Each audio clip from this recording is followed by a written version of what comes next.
Right, so you watched my video on how to make yourself a torch out of one candle, just for better lighting, etc., and one that won't go out as frequently when you're going out into the wind if you want to see what you're doing. Alright, so I'm going to go one step further. This one here is we're going to modify the candle power torch to be more of a heater. Initially, beforehand this gets hot, it will still work like a heater in your tent or in your wee cabin, so that this will still take the chill off the air. But we're going to take it one step further. Now do remember these here also work as a bug deterrent if you use your citronella candles.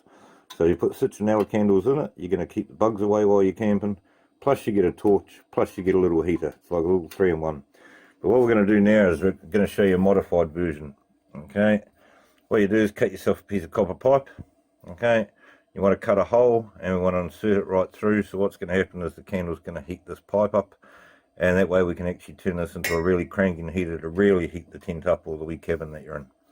You know, especially in a tent you can't have a fireplace, so this here is going to keep your tent nice and warm through the night, or as long as your candle burns. What you want to do here is make your hole on one side a bit higher than the other side, so that way it's on here on a slight angle. Okay, the reason for that, if we put it like that, just square, it is going to heat the whole pipe, and hot air is going to come out of each side of the pipe. But that's just hot air from the pipe getting hot, and it's just going to disperse heat coming out of it. We want it to be more efficient, and we want it to heat all the air around a bit more quicker in the actual tent. So what we do, if you put it on an angle, because hot air rises, of course, the hot air is going to come out of the one that's at the top more. So the hot air is going to come up through here, which is then going to create a vacuum down at this end. So your cold air in your tent is going to get sucked through and then come through hot at this end. So hence why we want to put it on a slight angle. Okay, you don't want to use too big a pipe because you still want this to be quite manoeuvrable and light. You want to be able to use this as a torch when you're going outside or when you're doing things as well. But there's two ways around it. You could use a couple small, you can even use smaller pieces than this, and you could put a few in there. So it's like a plate inside it.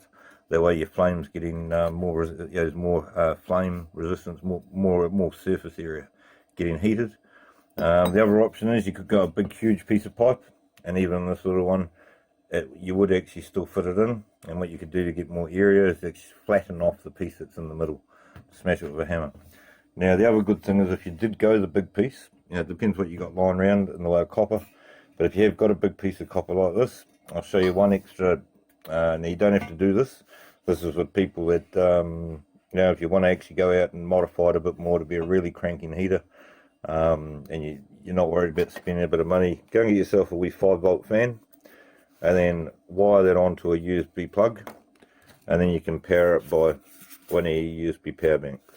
Okay, and then what you do is you have a fan on here, you can glue that on, because it's going to be cold at that end because you're pumping in cold air from your actual tent or your wee cabin, and then of course it's going to thrust all the cold air in here and straight out. Because it's getting heated in the chamber, hot air will come out the other end.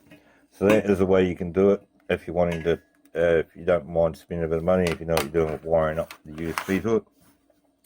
But people that are on a budget, or you're not really too worried, you just want something to take the chill off, and you don't want to be buggering around having the power bank and wiring and things like that, this is where we just want to put this on an angle. So that way you don't need a fan, it's going to create its own vacuum. Alright, so I'm just going to quickly insert the piece into there. Now if you do want this to be able to last, you know, if you're wanting this to actually be something that you carry around for years, you could actually go to the extent of just cutting a wee slot in your copper pipe where it lines up with the diameter of your can, and to make it a real tight circle, so when you're pushing it through, the can will actually fold up into the groove and it will actually lock this pipe completely into place.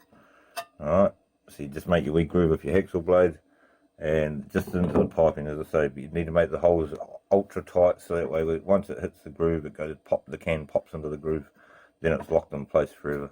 Well, as long as it can stay there anyway. So there we go, so we've got that on an angle.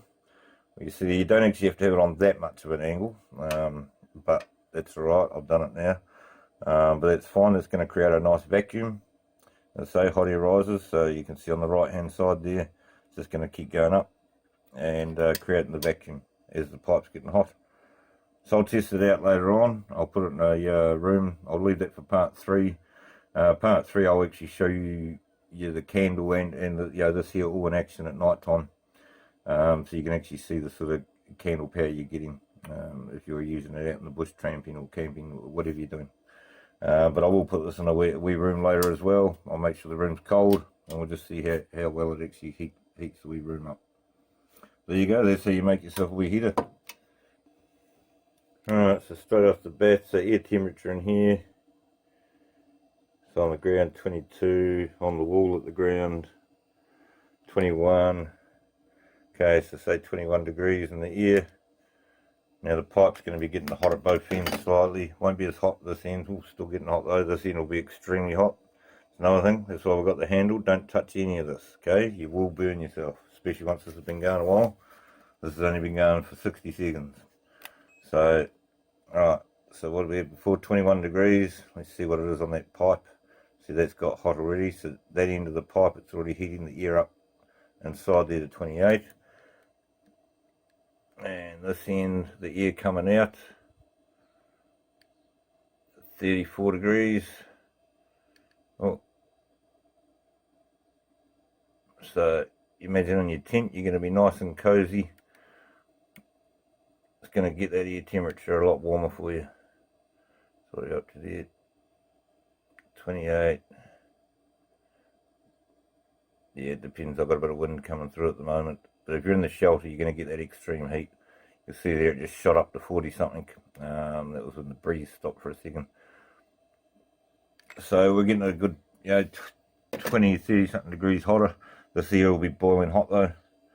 We were just measuring the air temperature coming out. Yeah, it's bloody hot. Yeah. Don't want to be touching that. Right, just for interest, what's the base of the 27 degrees? 37 behind the candle. Oh, 55 directly behind it, 57. Oh, and I'm not lined up with the flame either. If I was lining up the flame, would be, yeah, well, there you go. What was it? 89, 90, 100. Right, so that wee candle, we're actually getting 136 degrees coming off of that flame. So initially, if we raise the candle a wee bit, we'll actually drop the pipe down. So that flame's actually hitting that pipe. The heat is going to be even more efficient. Alright, so just remember that too. So with this design, you could just chuck in a bit of a longer candle, so that way it's up there against it. But what you'll notice here, I've cut this down low, and you'll notice there's a big chamber here. That wasn't just so that we can put a pipe in there. That was for people that aren't going to put a pipe, and they still needed something to take the chill off, so that whole cavity gets hot.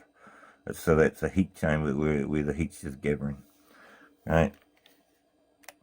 But as I say, if we made that lower, or bring the candle up so the flame actually hits that, we're going to be having that 100 and something degrees going through that pipe, which is going to be creating the vacuum, sucking free cold air from your tent or your cabin. Okay, let's just do another check here. Now, what's the actual top of this doing? Okay, so in that top part of the can, what are we? 90 something. Oh, there. 70. And 90 at the top. Right, so around where the copper pipe's sitting, it's at 98 degrees inside this can. See, and you don't want to be touching the top of this can. You will burn yourself. Hence why we've got the handle. Just be careful too. Sometimes the handles can get hot after a while.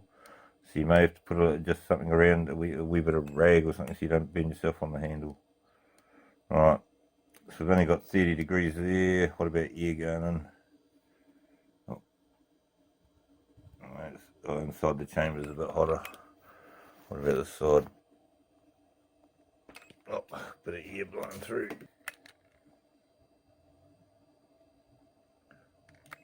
Holy hell, 160. Oh, I must have hit the... Oh, there we go, 74.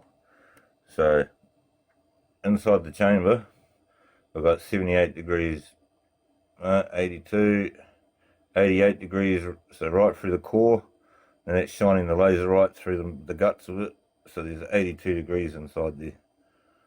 Okay, so your tent's going to be nice and snug in no time. Right at the end here, we've got, what is that, 50 something, fluctuating, just depends where I'm actually facing in there, on the actual pipe itself. what have we got?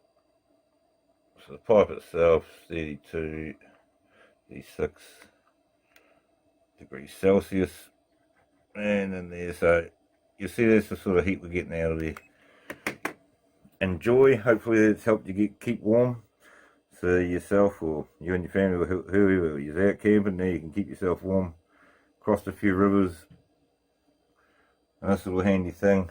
Easy to carry. So you got a nice portable heater, and if it's a citronella candle, it keeps the bugs away.